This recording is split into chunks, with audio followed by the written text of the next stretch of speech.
अस्सलाम वालेकुम, good morning Pakistan. कैसे हैं आप लोग? ठीक ठाक हैं, मज़े में हैं? मुतमईन नज़र नहीं आ रही है। बहुत सारी माएँ हैं मुझे जो बड़ी मुतमईन बैठी हुई हैं और बहुत सारी माएँ हैं जो ज़रा परेशान बैठी हैं। हाँ, ज़ाहिर है परेशानी तो होती है ना, बहुत सारी परेशानियाँ हैं ज़िंदगी में, लेकिन वो माँ जो ख़ास तौर पे बेटी की माँ है, अगर वो ज़रा सी भी मुतमईन नज़र आती है, उसका मतलब ये है कि उसने बेटी के पैदा होते ही तैयारी शुरू कर दी थी उसके जेवर बना के रखने की, या उसको ये क्या कहते हैं उसे, एक ये भरोसा है, ये भरोसा है कि जो मेरी अम्मा के जेवर मुझे मिले थे विरसे में और जो मेरे जेवर मैं अपनी बेटी को दूंगी उसकी वर्थ इतनी है कि मुझे और नहीं बनाने पड़ेंगे। मगर वो माएँ जो बेटी पैदा होते ही तैयारियां शुरू कर देती हैं, चिंदी चिंदी छोटी छोटी चीज़ें जमा करके कमेटियां उस वक्त से डालना शुरू कर देती है। क्यों?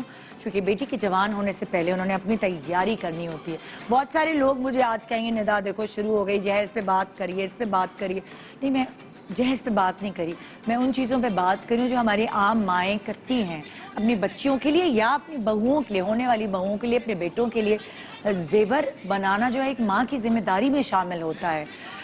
उसकी रीज़न ये है कि इससे सुनहरी मुस्तकबिल भी वाबस्ता है। बहुत सारे लोग इंश्योरेंस करवा लेते हैं, प्रॉपर्टी खरीद लेते हैं, कुछ लोग इन्वेस्टमेंट ज़्यादा गोल्ड में करते हैं और ये वाली चीज़ ना जीन्स में चली आती है।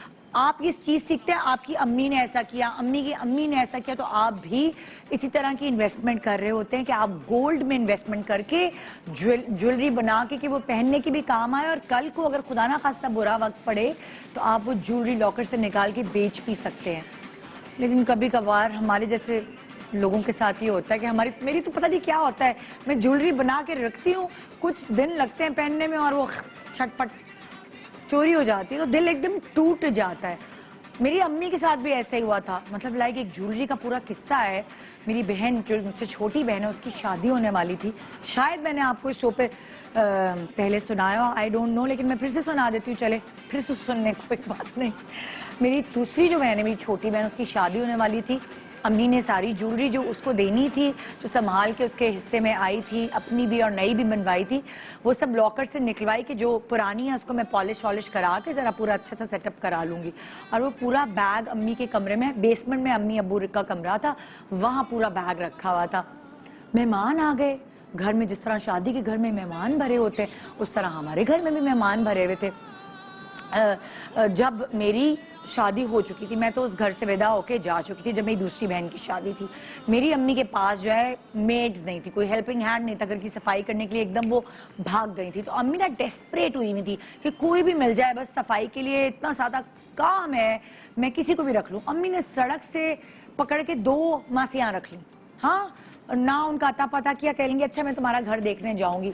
वो घर देखने जाऊंगी में 2-3 दिन निकल गए। तीसरे दिन जब वो मासियाँ आई तो वो अम्मी ने कहा हाँ भैया बहुत अच्छा काम करें, दोनों मिलकर काम करें। अम्मी ऊपर थी मेहमानों के साथ, उन्होंने बेसमेंट में नीचे सफाई करने उनको भेजा।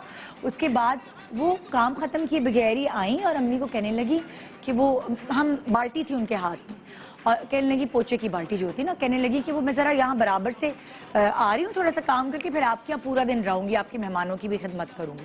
अम्मी ने कहा ठीक है। अब वो गई और उसके बाद वापस नहीं आई। जब वो वापस नहीं आई अम्मी को थोड़ी सी तशवीश हुई, ये क्या चक्कर है। जब अम्मी नीचे गई, अलमारी खुली हुई, मेरी बहन का सारा जेवर घर से गायब। और उसके बाद मतलब एकदम सुन हो गई, उनको ढूंढवा रही है चौकीदार ने कहा, वो तो चली गई। वो जो बाल्टी लेकर ऊपर वो आई थी, उन्होंने डब्बे खोल खोल के सारे जेवर उस बाल्टी में डाले, उसके ऊपर पोछा ढका और बाल्टी बाहर लेके निकल गई माशाल्लाह से। तो शादी में सिर्फ कुछ 1 हफ्ता रह गया था और मेरी बहन के पास एक जेवर नहीं था जो वो शादी के दिन भी पहन सके। यकीन माने, उन्होंने सारे डब्बे, जो हमारा स्टोर था बराबर में उस कमरे के, सारे डब्बे खोल खोल के उन्होंने जेवर निकाले और सारी चीज़ें, डॉलर्स वॉलर्स वो तो छोड़ दिए उन्होंने, पासपोर्ट, वो सब चीज़ें थी उस लॉक में, लेकिन जेवर वो एक एक ले गई। एक डब्बा ऐसा था जो कि उसको निकाह पे अपने ससुराल की तरफ से मिला हुआ था और उसमें مجھے بھی یاد نہیں آ رہا لیکن کوئی حفاظت کی آیت لکھی ہوئی تھی, قرآنی آیات لکھی ہوئی تھی اس ڈبے کے اندر. آپ یقین جانیں گے, مطلب یہ میں آپ کو سچی والی بات بتا رہی ہوں, سارا زیور چلا گیا, اس ڈبے کا زیور اس کو ہاتھ بھی نہیں وہ لگا پائیں, اس کے اندر صرف قرآنی آیات رکھی تھی جنہوں نے اس زیور کی حفاظت کی اور وہ بچ گیا. اور پھر میری امی نے کس طرح بھاگ دوڑ کر کے بچی کا مطلب میری بہن کا زیور بنایا. لیکن یہ کتنی محنت سے بنایا جاتا ہے, کمیٹیاں ڈال کے اپنا پیٹ کاٹ کے ایک ماں جو ہے وہ زیور بناتی ہے. تو آپ کو ہمیشہ وہی مائیں مطمئن نظر آئیں گی جنہوں نے اپنی تیاری جو ہے نا بڑی بھرپور کر کے رکھی ہوتی ہے. ان کو پھر کوئی ٹینشن نہیں ہوتی کہ بچی کا رشتہ کبھی بھی آئے, اور ان کی تیاری اپنی طرف سے مکمل ہوتی ہے. ایکچولی ہوتی کیا ہے, زیادہ زیور کی تیاری تو ہوتی ہے نا, تو یہ تیاریاں کرنے والی جو ماں ہے وہ مائیں بڑی اچھی پلانرز ہوتی ہیں. Assalamu alaikum everyone. Please subscribe to Airwire Digital's YouTube channel and stay connected to all the news and updates.